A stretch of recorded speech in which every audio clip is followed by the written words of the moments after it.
Tunjukilah jalan-jalannya. Warahmatullahi wabarakatuh. Waalaikumsalam warahmatullahi wabarakatuh. Innalhamdulillah nahmaduhu wa nasta'inuhu wa nastaghfiruh wa na'udzu billahi min syururi anfusina wa min sayyiati a'malina. Man yahdihillahu fala mudhillalah wa man yudlil falan tajida lahu waliyyan mursyida. Asyhadu an la ilaha illallah wahdahu la syarikalah wa asyhadu anna Muhammadan abduhu wa rasuluhu la nabiyya wa la rasulah ba'da. Ahibati fillah, para ikhwah sekalian, a'azzakumullah. Alhamdulillah, kita bersyukur kepada Allah Subhanahu wa taala atas rahmat dan taufiknya. Di sore hari ini kembali kita diperjumpakan oleh Allah pada ta'lim rutin kita atau kajian rutin kita, tazkiyatun nafs, pembersihan jiwa, yang mana pada sore hari ini kita akan kembali membahas kelanjutan dari pembahasan kita, yakni tentang indikator kebahagiaan dan kesengsaraan. Pada pekan yang lalu, ikhwah sekalian, kita sudah membahas pembahasan tentang hati adalah raja. Dan di antara pembahasan kita pada pembahasan pekan yang lalu, bahwasanya ketika seseorang memiliki hati yang baik, maka seluruh tubuhnya juga akan ikut baik. Jika hatinya bagus, maka seluruh tubuhnya juga akan ikut bagus. Begitu pula sebaliknya, jika hatinya rusak atau hatinya buruk, maka seluruh tubuhnya atau amalan yang dilakukan oleh seluruh tubuhnya juga akan ikut buruk. Hal ini, ikhwah sekalian, Allah Subhanahu wa taala tentu saja punya keterkaitan dengan apa yang diinginkan oleh setiap manusia di atas bumi ini, yaitu kebahagiaan atau kesenangan atau kegembiraan. Semua manusia tentu saja menginginkan kebahagiaan, dan semua manusia tidak menginginkan kesengsaraan. Kita semua, ikhwah sekalian, tentu saja berharap agar dunia ini dapat kita jalani, kita hidup di atasnya penuh dengan kebahagiaan, dan kita terhindar dari kesengsaraan. Namun, tidak semua orang yang menurut mereka bahagia, mereka pada hakikatnya bahagia. Begitu pula sebaliknya, tidak semua orang yang menurut manusia yang lain mereka hidup dalam kesengsaraan, pada hakikatnya mereka sengsara. Artinya apa? Bahwa kebahagiaan dan kesengsaraan itu memiliki indikator. Bisa saja seseorang menyangka ia bahagia, namun pada hakikatnya ia berada dalam kesengsaraan. Begitu pula bisa saja seseorang menyangka dia berada dalam kubangan kesengsaraan, tapi sebenarnya dia beranjak atau melangkah di atas tangga-tangga kebahagiaan. Disinilah penting bagi seorang hamba untuk mengetahui apa saja indikator dari kebahagiaan dan kesengsaraan. Al-Imam Ibnu Qayyim rahimahullah ta'ala, salah seorang ulama besar yang banyak menuliskan kitab-kitab tentang tazkiyatun nafs, beliau menuliskan bahwa ada tanda-tanda kebahagiaan dan kesengsaraan yang bisa kita lihat pada diri-diri kita, dan bisa menjadi ukuran pada diri kita, apakah kita berada dalam kebahagiaan atau jangan-jangan kita berada dalam kesengsaraan. Allah Subhanahu wa taala berfirman dalam Al-Qur'an, "Wa asa an tuhibbu syai'a wa huwa syarrul lakum wa asa an takrahu syai'a wa huwa khairul lakum. Allahu a'lamu wa antum la ta'lamun. Bisa jadi kamu mencintai sesuatu padahal dia buruk bagimu, dan bisa jadi kamu membenci sesuatu padahal dia baik bagimu. Allah mengetahui, adapun kamu tidak mengetahui. Ini menunjukkan kepada kita, ikhwah sekalian, bahwa kita perlu untuk selalu belajar, perlu untuk selalu melihat apa indikator dari kebahagiaan dan kesengsaraan yang sebenarnya. Bisa jadi kita menyangka itu bahagia, kita menyangka itu baik bagi kita, tapi ternyata dia adalah kesengsaraan, sesuatu yang buruk bagi kita. Begitu pula sebaliknya, bisa jadi kita membenci sesuatu, kita menyangka itu adalah sebuah kesengsaraan, tapi ternyata dia adalah kebaikan yang diturunkan oleh Allah Subhanahu wa taala untuk kita. Imam Ibnu Qayyim al-Jauziyah rahimahullah taala, beliau pernah berkata bahwa di antara tanda kebahagiaan dan keberuntungan seseorang adalah setiap kali ilmu seseorang bertambah, maka akan bertambah pula ketawaduan dia, dan akan bertambah pula belas kasihnya kepada orang lain. Dan setiap kali ilmunya bertambah, maka akan bertambah pula perasaan takutnya kepada Allah Subhanahu wa taala, dan akan bertambah pula kehati-hatiannya dalam hidup ini. Kemudian melanjutkan bahwa di antara tanda kebahagiaan seseorang atau keberuntungan seseorang adalah setiap kali umurnya bertambah, akan berkurang kerakusannya, ketamakannya atau kelobakannya. Dan setiap kali hartanya bertambah, akan bertambah pula kedermawanan dan kebaikannya. Dan di antara tanda kebahagiaan dan keberuntungan seorang hamba adalah setiap kali kedudukan dan pangkatnya bertambah, akan bertambah pula kedekatannya dengan orang lain, dan bantuan yang ia berikan untuk meringankan keperluan orang lain, serta ketawaduan dia kepada orang lain juga terus bertambah. Ini indikator ikhwas sekalian akan kebahagiaan menurut Al-Imam Ibnu Qayyim Al-Jauziyah rahimahullah ta'ala. Dari apa yang beliau sebutkan ini, kita bisa melihat ikhwas sekalian bahwa secara umum ada 3 yang Imam Ibnu Qayyim Al-Jauziyah rahimahullah ta'ala sampaikan sebagai indikator kebahagiaan atau keberuntungan seorang hamba. Yaitu yang pertama adalah bertambahnya ilmunya, yang kedua adalah bertambahnya umurnya, dan yang ketiga adalah bertambahnya kedudukannya. Akan tetapi ketiga hal ini, bertambahnya ilmu, bertambahnya umur, bertambahnya kedudukan, tidak hanya sekedar bertambah, namun yang maksudkan dia bahagia atau dia beruntung dengan bertambahnya ilmu adalah ketika ilmu yang dia miliki yang bertambah tadi menjadikan dia semakin tawadhu,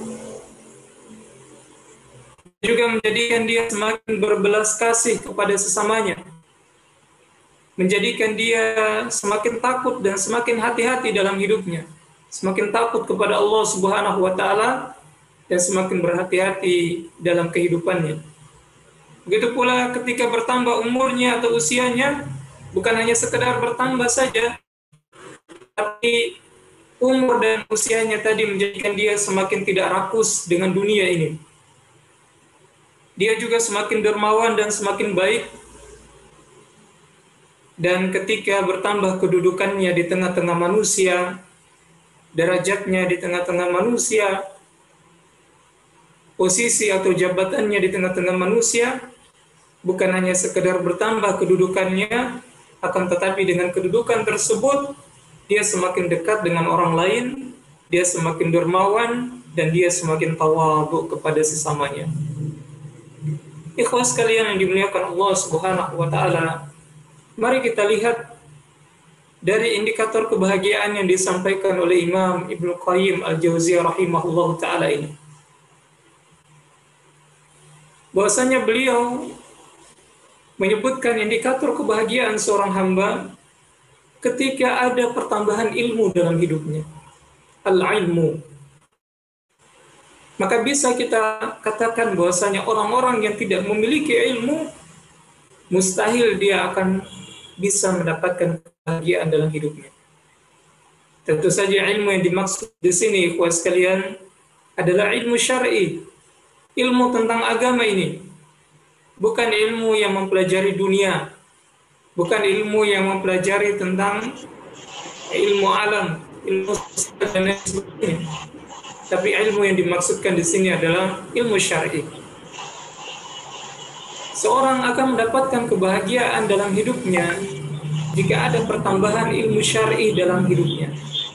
Jika dia semakin paham tentang agama ini, dia semakin paham tentang din ini. Jika dalam hidupnya tidak ada pertambahan, bahkan semakin hari ilmunya semakin hilang, maka itu adalah alamat kesengsaraan, bukan tanda-tanda kebahagiaan. Mari kita lihat ikhwas sekalian yang dimuliakan Allah Subhanahu wa taala. Mengapa ilmu sangat penting dalam kehidupan kita hingga dia menjadi ukuran kebahagiaan bagi seorang hamba. Mari kita lihat. Pertama, dalam sholat kita selalu meminta kepada Allah Subhanahu wa taala dalam bacaan surah Al-Fatihah. Ihdinas siratal mustaqim. Siratal ladzina an'amta 'alaihim ghairil maghdubi 'alaihim waladdallin. Kita minta kepada Allah, ihdinas siratal mustaqim. Ya Allah, tunjukkanlah aku jalan yang lurus. Kita ingin Allah memberi kita hidayah. Tentu saja jalan yang lurus inilah jalan yang di dalamnya penuh dengan kebahagiaan, penuh dengan kemenangan, penuh dengan kegembiraan, kesenangan. Yang mana jalan yang lurus itu? Yang mana jalan yang akan mengantarkan kita kepada kebahagiaan itu, kepada kesenangan itu, kepada kegembiraan itu? Di ayat selanjutnya Allah Subhanahu wa taala menyebutkan siratal ladzina an'amta 'alaihim, yaitu jalannya orang yang beri nikmat. Ghairil maghdu, bukan jalannya al-maghdu. Siapa maghdu? Al-maghdu, para ulama kita menafsirkan adalah orang-orang yang Allah Subhanahu wa taala murkai, yakni para Yahudi. Mengapa Allah murkai? Hal ini disebabkan mereka memiliki ilmu, mereka mengetahui tentang kebenaran, tentang Allah Subhanahu wa taala dan Rasul-Nya sallallahu alaihi wasallam, namun mereka tidak menggunakan ilmu tersebut untuk beriman kepada Allah dan Rasul-Nya. Waladdallin, dan juga bukan jalannya orang-orang ad-dallun, orang-orang yang sesat. Siapa orang-orang yang sesat itu? Para ulama kita menafsirkan mereka lah orang-orang Nasrani. Mengapa mereka sesat? Mengapa orang Yahudi dikatakan orang yang dimurkai, sementara orang Nasrani dikatakan sebagai orang yang sesat? Mereka dikatakan orang yang sesat, ikhwas sekalian, disebabkan mereka tidak memiliki ilmu tentang Allah dan Rasul-Nya, namun mereka membuat peribadatan, membuat ritual yang mereka nisbatkan bahwasanya inilah ritual atau peribadatan mereka kepada Allah Subhanahu wa taala. Mereka orang-orang yang Allah Subhanahu wa taala sesatkan.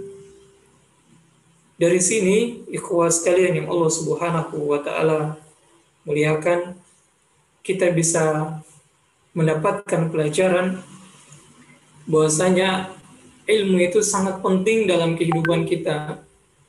Sangat penting karena dia menjadi ukuran kita berada di atas al-huda, petunjuk atau tidak. Kita tidak ingin juga memiliki ilmu, tapi ilmu tersebut tidak mengantarkan kita pada kebahagiaan. justru mengantarkan kita pada kemurkaan Allah Subhanahu wa taala sebagaimana orang-orang Yahudi. Oleh karena itu, jalan yang lurus yang disebutkan oleh Allah Subhanahu wa taala dalam ayat ini yang senantiasa kita minta ikhwah sekalian dengan itu khusyuk dalam salat kita adalah jalan yang di dalamnya diterangi oleh cahaya ilmu. Kapan seseorang tidak mau menuntut ilmu, tentu saja dia tidak akan bisa mendapatkan kebahagiaan yang selama ini dia cari. Dan mereka yang tidak mau giat menuntut ilmu, sebenarnya mereka sendirilah yang mengingkari doa-doa yang mereka panjatkan kepada Allah Subhanahu wa taala. Dia selalu minta ditunjukkan jalan yang lurus, tapi justru dia memilih jalannya orang-orang yang Allah murkai dan jalannya orang-orang yang sesat. Inilah yang disebutkan ikhwah sekalian dengan istilah tasyabbuh. Ya, ikut-ikutan dengan orang-orang Yahudi maupun dengan orang-orang Nasrani. Sadar atau tidak, itu semua disebabkan karena mereka menyadari betapa pentingnya ilmu, dan ilmu itu sendiri adalah kunci dari kebahagiaan.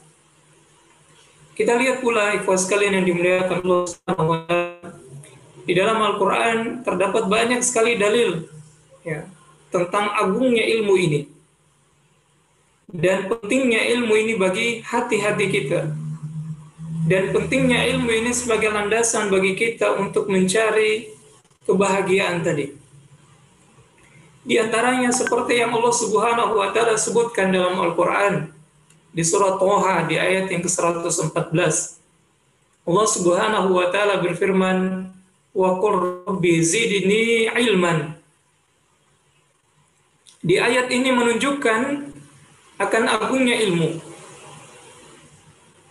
Bahwasanya Allah Subhanahu wa taala memerintahkan nabinya sallallahu alaihi wasallam untuk berdoa kepadanya, "Wa qul rabbi zidni ilman," dan katakanlah wahai Muhammad, "Rabbi zidni ilman." Ya Allah, tambahkanlah kepadaku ilmu. Dan kalau kita baca di dalam Al-Qur'an, kita tidak menemukan ikhwah sekalian Allah Subhanahu wa taala memerintahkan Rasulnya sallallahu alaihi wasallam untuk berdoa meminta tambahan sesuatu selain daripada tambahan ilmu. Ya, sebagaimana yang Allah Subhanahu wa taala sebutkan pada ayat tadi di surah Thaha di ayat 114. Hanya ini saja ayat yang menyebutkan tentang Allah memerintahkan Nabi-Nya Muhammad sallallahu alaihi wasallam untuk minta ditambahkan sesuatu, yaitu minta ditambahkan ilmu. Dan ini menunjukkan ikhwah sekalian bahwa ilmu itu sangat penting untuk di-upgrade, sangat penting untuk ditambahkan. Dan seorang yang dalam hidupnya tidak ada pertambahan ilmu syar'i yang dia ketahui, maka itu alamat ikhwah sekalian Allah Subhanahu wa taala menjauhkan dia dari kebaikan. Allah menjauhkan dia dari keburukan, dari kebaikan, dari kebahagiaan. Kita sering mengulang-ulangi hadis Nabi kita Muhammad sallallahu alaihi wasallam dari sahabat yang mulia Muawiyah bin Abu Sufyan radhiyallahu taala anhu. Hadis ini diriwayatkan oleh Imam Bukhari dan Imam Muslim, di mana Nabi sallallahu alaihi wasallam bersabda, "Man yuridillahu bihi khairan yufaqihuhu fid din." Barang siapa yang Allah Subhanahu wa taala hendaki khairan, kebaikan-kebaikan yang banyak, maka Allah Subhanahu wa taala akan menjadikan dia faqih, paham, pintar, berilmu fid din, terhadap agama ini. Kebaikan yang dimaksud dalam hadis ini adalah pada semua hal. Bahkan bukan hanya meliputi kebaikan-kebaikan di dunia, tapi juga kebaikan-kebaikan di akhirat. Di antara tandanya Allah menginginkan kebaikan bagi seorang hamba, artinya Di antara tanda Allah juga menginginkan kebahagiaan bagi seorang hamba, keberuntungan bagi seorang hamba. Tadi kita sebutkan bukan hanya di dunia tapi juga di akhirat adalah dengan Allah memberikan dia pemahaman terhadap agama ini. Maka mari lihat diri kita, ikhwan sekalian dimuliakan Allah Subhanahu wa taala. Bagaimana peningkatan ilmu syar'i yang kita miliki. Jangan sampai stagnan, biasa-biasa saja, begitu-begitu saja. Atau waliya'udzubillah, jangan sampai dia mengalami penurunan. Semula hafalan Quran kita sudah mulai bertambah, tapi karena tidak pernah merojaah, akhirnya hilang lagi. Semula pemahaman kita tentang adab, tentang akhlak begitu bagus, kita berusaha untuk mengamalkan, tapi karena malasnya kita menuntut ilmu, akhirnya pemahaman kita mulai hilang. Pengamalan juga terhadap pemahaman yang kita pahami juga sudah mulai berkurang. Semula kita punya ilmu yang bagus tentang akidah, tentang tauhid misalnya, ma'rifatullah, ma'rifatul rasul, ma'rifatul din. Tapi karena kita tidak pernah upgrade, tidak pernah lagi kita menuntut ilmu, tidak pernah lagi kita belajar, hingga akhirnya hati kita juga tidak terkondisikan, tidak pernah diberikan nutrisi. Karena nutrisi bagi hati, bagi qalbu adalah al-ilmu, zikrullah, berzikir kepada Allah Subhanahu wa taala. Belajar tentang ilmu syar'i, itu semua adalah nutrisi-nutrisi bagi hati atau jiwa kita. Karena sudah jarang diberikan nutrisi, diberikan makanan untuk jiwa kita, untuk hati kita dengan ilmu syar'i, dengan kepada Allah, akhirnya sedikit kadang kita terjatuh pada perbuatan-perbuatan kekufuran. Mungkin saja bukan dosa-dosa besar, tetapi dosa-dosa kecil atau bahkan kesyirikan yang kecil tadi, jika dia menjadi sebuah kebiasaan, hingga akhirnya hati itu terbiasa, hingga akhirnya dia menganggap remeh dosa-dosa tersebut, yang dikhawatirkan adalah Allah mencabut nyawanya di saat dia sedang tenggelam dengan dosa yang dia remehkan, di saat dia sedang tenggelam dengan dosa-dosa yang ia kerjakan. Di sinilah penting bagi kita, ikhwah sekalian, untuk menuntut ilmu, belajar tentang ilmu syar'i ini. Karena ilmu yang kita miliki itulah nutrisi bagi kalbu, bagi hati kita.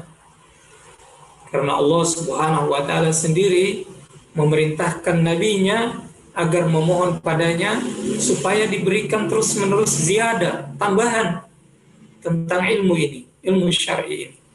Kalau manusia seperti Rasulullah sallallahu alaihi wasallam saja diperintahkan Allah untuk minta tambah ilmu, bagaimana lagi dengan kita yang sama sekali tidak memiliki jaminan keselamatan di dunia dan di akhirat ini. Olehnya kita yang lebih butuh untuk meminta kepada Allah Subhanahu wa taala dan berusaha mencari asbab agar ilmu kita bisa bertambah.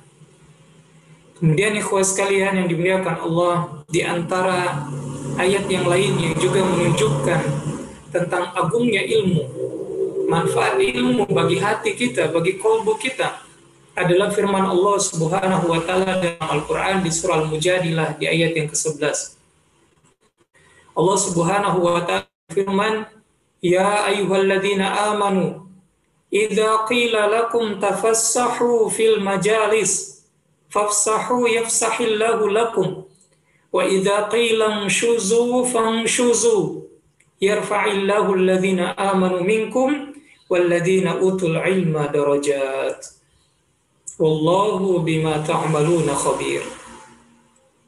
Allah Subhanahu wa taala berfirman, "Ya ayyuhalladzina amanu, wahai orang-orang yang beriman, idza qila lakum tafassahu fil majalis, apabila disampaikan kepada kalian, dikatakan kepada kalian, tafassahu fil majalis, berlapang-lapanglah kalian dalam majelis, fafsahu, maka lapangkanlah majelis tersebut.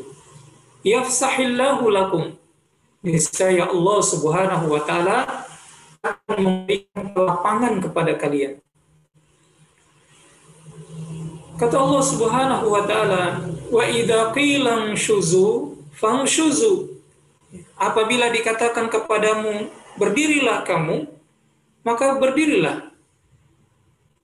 Niscaya Allah Subhanahu wa taala, Allah Subhanahu wa taala mengatakan yarfa'illahu alladziina aamanu minkum walladziina utul ilma darajat. Niscaya Allah Subhanahu wa taala akan meninggikan derajat orang-orang yang berilmu, orang-orang yang beriman di antara kalian, walladziina utul ilma darajat, dan orang-orang yang berilmu beberapa derajat. Wallahu bima ta'maluna khabir. Dan Allah Subhanahu wa taala Maha mengetahui apa yang kamu kerjakan. Kita lihat ikhwas sekalian yang dimuliakan Allah Subhanahu wa taala, dalam ayat ini Allah Subhanahu wa taala menerangkan kepada kita bahwa orang yang beriman akan diangkat derajatnya. Orang yang beriman akan diangkat derajatnya. Dan orang-orang yang berilmu akan diangkat derajat mereka di atas derajatnya orang-orang yang beriman. Orang yang beriman diangkat derajatnya oleh Allah. Tapi orang-orang yang berilmu, mereka diangkat derajatnya di atas derajat orang-orang yang beriman. Itulah mengapa ikhwas sekalian yang dimuliakan Allah Subhanahu wa taala, tatkala Nabi Daud dan Nabi Sulaiman alaihissalam diberikan ilmu oleh Allah Subhanahu wa taala. Nabi Daud alaihissalam diberikan kemampuan untuk melunakkan besi dengan tangan sendiri. Beliau mampu buat baju besi dengan tangan kosong. Nabi Sulaiman alaihissalam juga memiliki mukjizat. Dengan ilmu yang Allah Subhanahu wa taala karuniakan, dia mampu memahami bahasa hewan. Dia mampu menundukkan angin, dia mampu menundukkan bangsa jin. Ketika Allah memberi mereka ilmu ini, kemampuan ini, mereka pun bersyukur kepada Allah Subhanahu wa taala atas karunia tersebut. Hal ini sebagaimana Allah Subhanahu wa taala sebutkan di dalam Al-Qur'an di surah An-Naml ayat yang ke-15. Allah Subhanahu wa taala mengatakan walaqad ataina Dawuda wa Sulaimana ilman, dan sesungguhnya kami telah memberikan kepada Dawud dan Sulaiman alaihi salam ilmu. Wa qala, dan mereka mengatakan atas karunia ilmu tersebut, alhamdulillahilladzi faddalana ala katsirin min ibadihil mu'minin.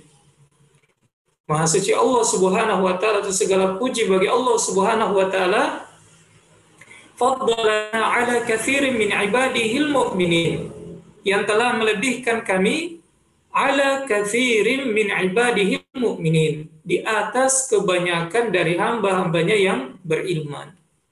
Coba lihat di ayat ini ikhwas sekalian, Nabi Daud dan Nabi Sulaiman yang diberikan ilmu oleh Allah Subhanahu wa taala, mereka bersyukur kepada Allah dengan mengatakan, segala puji bagi Allah yang telah memberikan aku ilmu di atas dari kebanyakan hamba-hambanya yang beriman. Artinya apa? Orang yang berilmu itu mereka memiliki kuasaan derajat yang lebih tinggi dibandingkan dengan orang yang hanya sekedar beriman kepada Allah Subhanahu wa taala. Olehnya, sekali lagi, kita tidak akan bisa bahagia kalau kita cuma sekedar beriman tapi tidak punya ilmu. Kita tidak akan bisa mendapatkan kebahagiaan yang hakiki, kebahagiaan yang banyak, karena kita tidak hanya sekedar mencari bahagia yang sifatnya sementara. Kita bahkan menginginkan kebahagiaan itu berlanjut sampai nanti kita berganti alam dunia ini. Sampai nanti kita sudah diwafatkan oleh Allah. Sampai nanti kita sudah berada di alam barzakh, berada di alam akhirat. Kita ingin kebahagiaan itu terus-menerus ada pada diri kita. Dan itu tidak mungkin buat sekalian kita dapatkan kalau kita tidak punya ilmu syar'i. Dan inilah yang akan mengangkat derajat kita di sisi Allah Subhanahu wa taala jauh lebih tinggi dibandingkan sekedar derajatnya orang-orang yang beriman. Bahkan keimanan seseorang itu tidak akan sempurna jika dia tidak memiliki ilmu tentang din ini. Di dalam Al-Quran di surah Al-Asr, Allah Subhanahu wa taala menyebutkan wal asr, demi masa, innal insana lafi khusr, sesungguhnya manusia ini berada dalam kerugian, illa alladziina amanu, kecuali mereka yang beriman kepada Allah Subhanahu wa taala. Tapi tidak cukup dengan dia sekedar beriman. Wa amilus sholihat, dia juga mengerjakan amal soleh. Dan para ulama kita menafsirkan mengerjakan amal soleh di sini adalah mengerjakan amal soleh di atas basirah, di atas ilmu. Kalau seorang mengerjakan amalan tidak di atas atau tidak didasari dengan ilmu syar'i, maka bisa dipastikan amalan yang dia kerjakan amalan yang salah, bukan amal soleh. Jadi jelas ikhwah sekalian, keimanan itu tidak akan bisa sempurna pada diri seorang hamba jika dia tidak memiliki ilmu. Olehnya jangan senang ketika kita pintar ilmu dunia tapi kita jahil dalam persoalan ilmu akhirat. Allah mengatakan dalam Al-Quran di surah Ar-Rum, ya'lamuna dhahiran minal hayatid dunya wa hum 'anil akhirati hum ghafilun. Mereka itu tahu, mengilmui dhahiran minal hayatid dunya, yang zahir dari kehidupan dunia ini. Ya, dia tahu banyak sekali ilmu-ilmu yang dia geluti, yang dia pelajari, yang dia kuliahkan misalnya. Tapi kata Allah, wahum anil akhirati hum ghafilun. Tapi mereka itu dalam persoalan akhirat mereka lalai. Tidak ada ilmu mereka tentang itu. Mereka tidak cerdas, mereka tidak pandai. Coba lihat ayat ini, ikhwan sekalian. Ayat ini Allah sebutkan dalam surat. Ayat ini Allah Subhanahu wa taala gambarkan tentang bagaimana orang-orang Romawi. Orang-orang Romawi itu yang alamuna dhahiran minal hayati dunia. Mereka itu pandai, cerdas dalam perkara ilmu-ilmu dunia, hal-hal yang zahir dari perkara dunia. Makanya coba antum lihat ya dalam ilmu-ilmu dunia, ilmu-ilmu filsafat misalnya atau ilmu-ilmu apa ya. Kebanyakan misalnya ketika kita belajar sejarah tentang ilmu itu, di buku-bukunya itu selalu dijelaskan terlebih dahulu sejarahnya bahwa ilmuannya ini berasal dari orang-orang Romawi misalnya. Nah seperti itu. Allah sendiri mengatakan dalam Al-Quran, ya'lamuna dhahiran minal hayati dunya. Makanya peradaban besar pada saat Nabi Shallallahu Alaihi Wasallam mendakwahkan Islam itu ada dua peradaban besar. Ada peradaban Persia dan ada peradaban Romawi. Dan yang paling maju peradabannya adalah peradaban Romawi. Mereka mampu membuat istana dan kita bisa lihat bagaimana peninggalan-peninggalan sejarah mereka. Dan itulah mengapa Nabi SAW ketika memutus putusannya untuk memerintahkan raja ya, atau kaisar Romawi pada saat itu memeluk Islam, Nabi SAW tidak memilih sembarang utusan untuk membawa surat beliau. Nabi SAW memilih sahabat yang paling tampan, sahabat yang kalau Jibril alaihissalam datang dalam wujud manusia, maka Jibril memilih untuk berwujud yang serupa dengan wujud sahabat ini. Dialah Dihya al-Kalbi radhiyallahu ta'ala anhu. Nabi SAW mengutus Dihya al-Kalbi. Kenapa Rasulullah SAW mengutus sahabatnya yang paling tampan ini? Kenapa beliau tidak mengutus yang lain?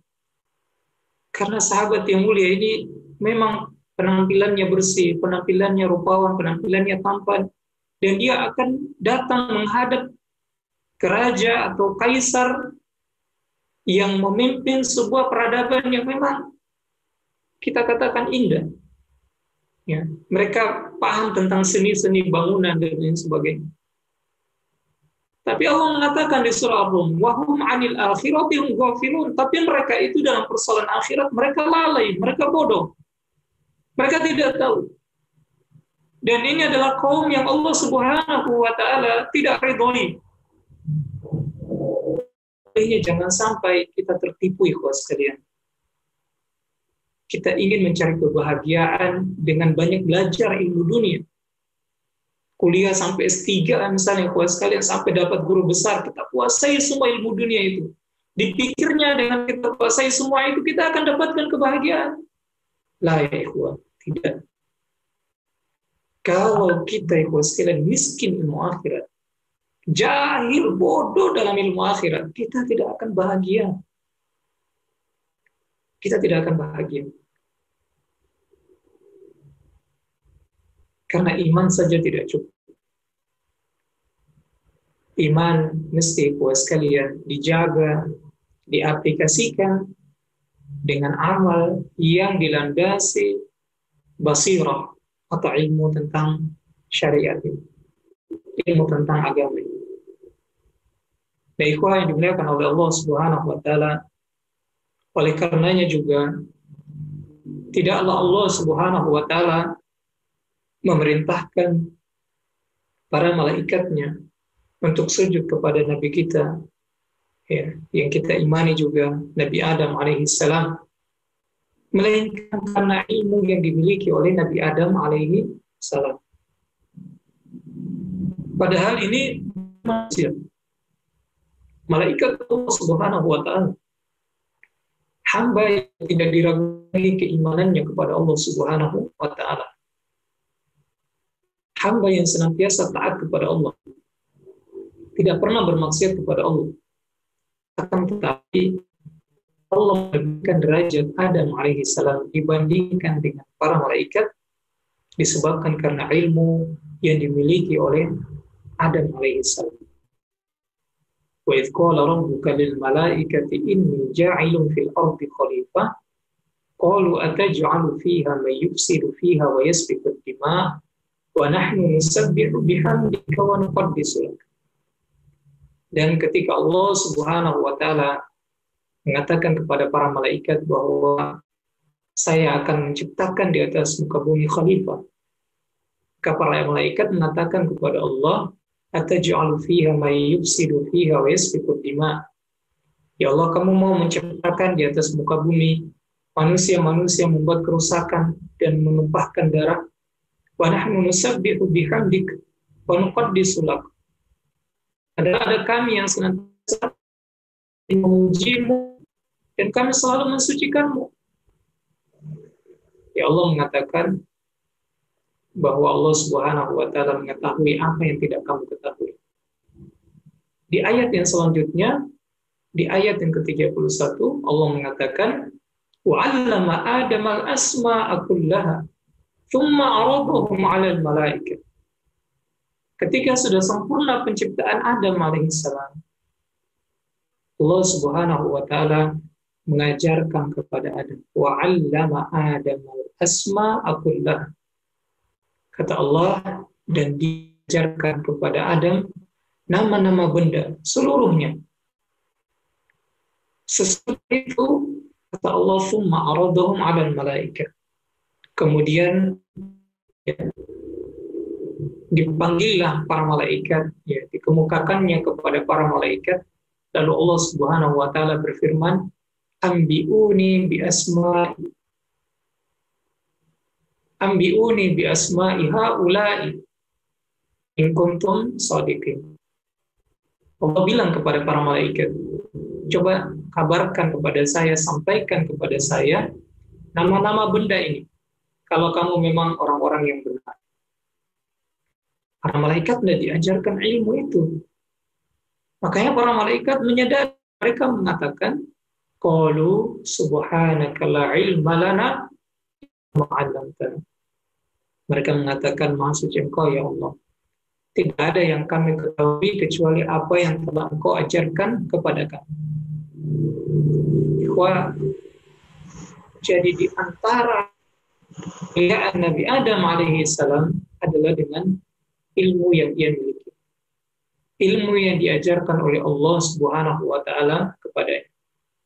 Oleh karenanya, ayat yang menyebutkan pengangkatan derajat orang-orang yang berilmu di atas orang-orang yang beriman pada surah Al-Mujadilah tadi, di ayat yang ke-11 tadi, maksudnya adalah Allah Subhanahu wa taala mengangkat derajatnya baik itu di dunia maupun di akhirat. Dan ini adalah alamat kebahagiaan. Ya, alamat kebahagiaan. Jadi kalau kita cuma bertambah ilmu dunia saja, tidak ada pertambahan ilmu akhirat, kita mesti waspada. Dan jangan kita tertipu dengan kita mengatakan bahwa ini adalah alamat kebahagiaan ini bagi saya. Semakin bertambah encer otak saya kalau memahami ilmu dunia. Tapi kalau baca Quran, tapi kalau pengamalan tentang amal-amal ibadah, tidak ada yang dia pahami. Ya. Tentang 3 landasan pokok dalam beragama saja, seperti ma'rifatullah, ma'rifatul rasul, dan ma'rifatul din, tidak paham juga.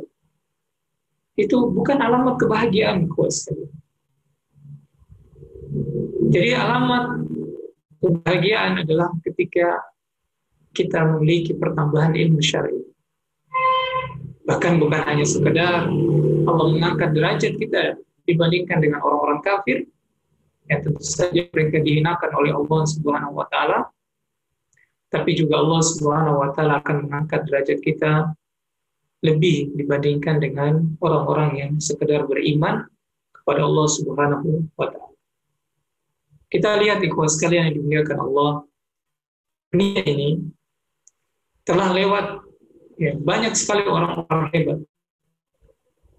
Para raja misalnya, presiden, menteri-menteri, orang-orang hebat, orang-orang kaya. Ya, banyak kita tahu, kita kenal misalnya ilmuwan-ilmuwan yang menjadi penemu-penemu sesuatu yang menakjubkan misalnya. Akan tetapi mereka sangat jarang disebutkan namanya oleh kebanyakan orang. Sangat jarang. Kalaupun misalnya nama mereka disebutkan dengan pujian, orang-orang menyebut nama mereka ya sekedar pujian saja, tanpa didasari doa kebaikan untuknya. Ada penemu lampu misalnya, Thomas Alva Edison. Belajar tentang fisika, belajar tentang cahaya, ya, teknik elektron misalnya, baik arus kuat maupun arus lemah. Ketika belajar tentang listrik, dia pasti akan menyebut nama penemunya ini, ya, si Thomas Alva Edison. Mungkin orang akan memujinya dengan mengatakan bahwa dia sudah menemukan penemuannya ini banyak manfaat bagi kebanyakan manusia. Tapi hanya sekedar di situ saja. Tidak ada doa untuk dia kepada Allah Subhanahu wa taala, tidak disertai dengan doa. Atau bahkan ada yang nama-nama mereka disebutkan bersamaan pula dengan cacian dan makian. Ya. Padahal mereka orang-orang yang berkuasa, mereka orang-orang penemu ilmuwan, raya dan lain sebagainya. Berbeda halnya ikhwah dengan para ulama yang mungkin saja mereka sudah wafat lebih dari 10 tahun yang lalu. Yang mereka ikhwah sekalian meninggalkan ilmu. Mereka menuliskan kitab yang kemudian kitab itu dipelajari oleh manusia turun-temurun, dipelajari oleh masyarakat. Coba lihat pada saat nama mereka disebutkan, mereka pasti ikhwah sekalian akan menyertakan dengan doa-doa rahimahullah. Semoga Allah Subhanahu wa taala merahmati. Begitu pula ikhwah sekalian para sahabat Nabi sallallahu alaihi wasallam. Mereka wariskan apa kepada kita? Mereka tidak meninggalkan bangunan ikhwah sekalian. Adakah para sahabat yang meninggalkan bangunan seperti tembok besar Cina sana? Seperti menara Pisa yang ada di Italia misalnya, atau menara Eiffel yang ada di Paris sana. Nggak ada. Yang mereka tinggalkan untuk kita adalah ilmu. Dan mereka ketika kita menyebut nama-nama mereka, selalu disertai dengan doa radhiyallahu ta'ala anhu. Bagi para sahabat, bagi para sahabiah radhiyallahu taala anha. Semoga Allah Subhanahu wa taala meridhoi. Oleh karenanya, orang-orang yang berilmu, Allah Subhanahu wa taala akan tinggikan derajatnya di dunia maupun di akhirat. Dan inilah hakikat dari kebahagiaan. Tayyib, inilah hakikat dari kebahagiaan. Jadi kita tidak hanya akan didoakan di dunia dengan ilmu yang bermanfaat yang kita amalkan untuk diri kita dan kita ajarkan kepada orang lain, tapi juga kita akan bahagia, didoakan juga ketika kita sudah meninggal dunia. Di antara ikhwah sekalian, ayat lain yang menunjukkan tentang agungnya ilmu ini adalah firman Allah Subhanahu wa taala, di mana Allah Subhanahu wa taala menjanjikan persaksian yang menunjukkan bahwasanya orang yang berilmu itu punya derajat yang tinggi, di mana Allah Subhanahu wa taala menjadikan persaksian ulama sebagai dalil tauhidnya Allah Subhanahu wa taala. Di mana Allah Subhanahu wa taala berfirman, "Syahidallahu annahu la ilaha illa huwa wal malaikatu wa ulul ilmi qa'iman bil qist. La ilaha illa huwal azizul hakim." Di surah Al-Imran di ayat ke-18 Allah Subhanahu wa taala berfirman, "Syahidallahu annahu la ilaha illa huwa wal malaikatu wa ulul ilmi qa'iman bil qist." Allah menyatakan, Allah mempersaksikan, la ilaha illahu, tidak ada ilah, tidak ada Tuhan selain Dia. Wal malaikah, demikian pula para malaikat, wa ulul ilmi qa'iman bil qist, dan orang-orang yang berilmu yang menegakkan keadilan. La ilaha illahu wal azizul hakim. Tidak ada ilah selain Allah Subhanahu wa taala yang maha perkasa, maha bijaksana. Ayat ini, ikhwah sekalian, menunjukkan bahwa Allah mempersaksikan sesuatu yang sangat agung dalam kehidupan, yaitu tauhid. Itu perkara yang sangat agung dalam kehidupan kita, yakni perkara tauhid. Dan Allah menggandengkan persaksiannya ini dengan apa? Dengan para malaikat dan juga dengan para ulama, orang-orang yang berilmu. Ini menunjukkan bahwa orang yang berilmu itu memiliki derajat yang tinggi di sisi Allah Subhanahu wa taala. Dan tidak mungkin orang yang memiliki derajat yang tinggi di sisi Allah memiliki hati yang kotor, tidak mungkin. Pasti mereka adalah orang-orang yang memiliki hati yang bersih, hati yang sehat, jiwa yang senantiasa tertazkiyah, jiwa yang senantiasa dibersihkan. Dan kalau kita tanya dengan apa dibersihkan jiwa tersebut, maka kembali lagi ikhwah sekalian dengan ilmu yang dia miliki, dengan ilmu yang dia pelajari. Terakhir ikhwah sekalian, pembahasan kita hari ini kita hanya akan cukupkan pembahasan kita tentang ilmu. Adapun pembahasan tentang tawadhu dan seterusnya dari apa yang disampaikan oleh Imam Ibnu Qayyim al-Jauziyah ini, semoga ada kesempatan kita lanjutkan nanti di pertemuan yang akan datang. Kita selesaikan terakhir tentang ilmu sebagai indikator kebahagiaan kita.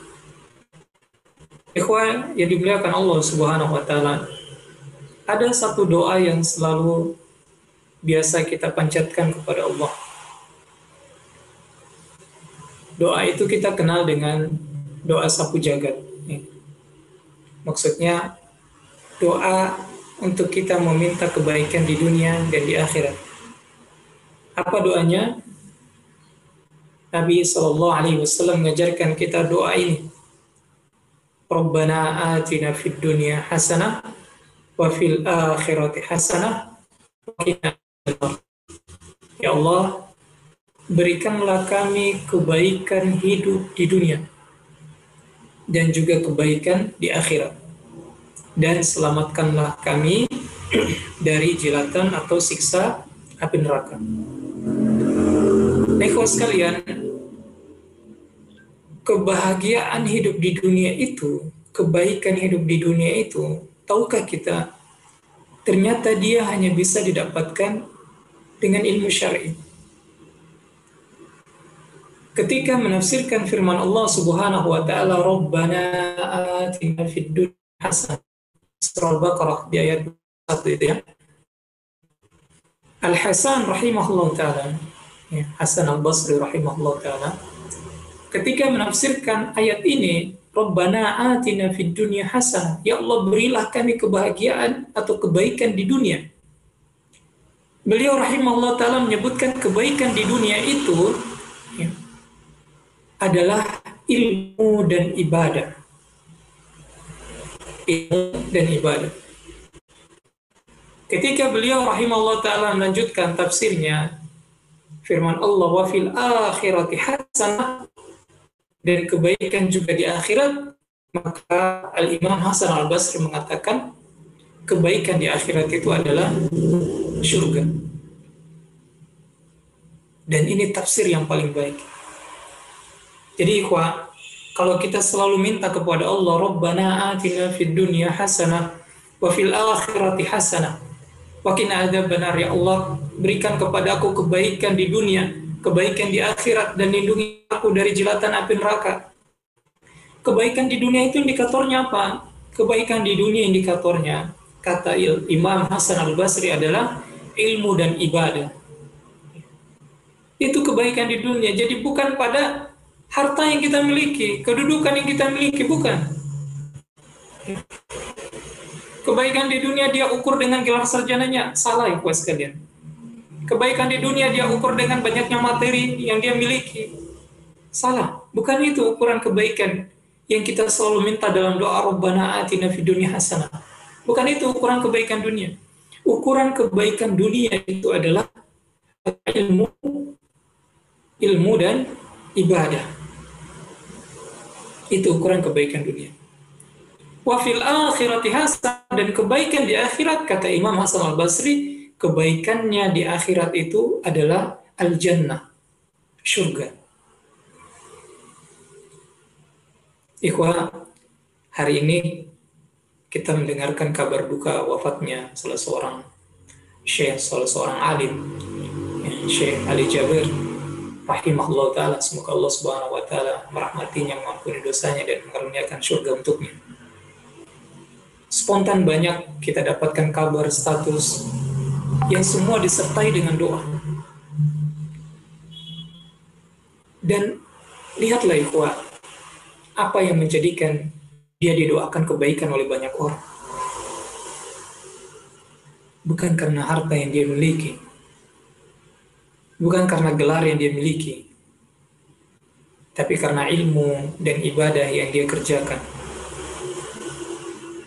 Ia seorang penghafal Al-Quran, mengajarkan banyak Al-Quran kepada banyak orang. Khairukum man ta'allama Al-Quran wa 'allamahu. Sebaik-baik di antara kalian, kata Nabi SAW, adalah yang mempelajari Al-Quran dan mengajarkannya. Dan dia senantiasa berdakwah kepada Allah Subhanahu wa ta'ala, mendakwahi umat ini. Itulah sebenarnya ikhwah sekalian, hakikat dari kebahagiaan atau kebaikan yang kita selama ini idam-idamkan, yaitu pada ilmu yang kita miliki dan pada ibadah yang kita kerjakan. Dan di akhirat nanti Allah akan berikan tambahan dan kebaikan, itulah surganya, surga Allah Subhanahu wa ta'ala. Demikian ikhwan Allah Subhanahu wa ta'ala, semoga Allah Subhanahu wa ta'ala mengaruniakan kita ilmu yang senantiasa bertambah, yang dengannya kita dibimbing oleh Allah Subhanahu wa ta'ala untuk memperbanyak ibadah kepadanya yang senantiasa diridhoinya, dan menjadi bekal untuk kita bisa mendapatkan kebaikan di dunia dan juga kebaikan di akhirat. Wassallallahu ala nabiyina Muhammad wa ala alihi wasallam. Alhamdulillahirabbil alamin. Kami kembalikan kepada moderator. Tunjukilah jalan-jalan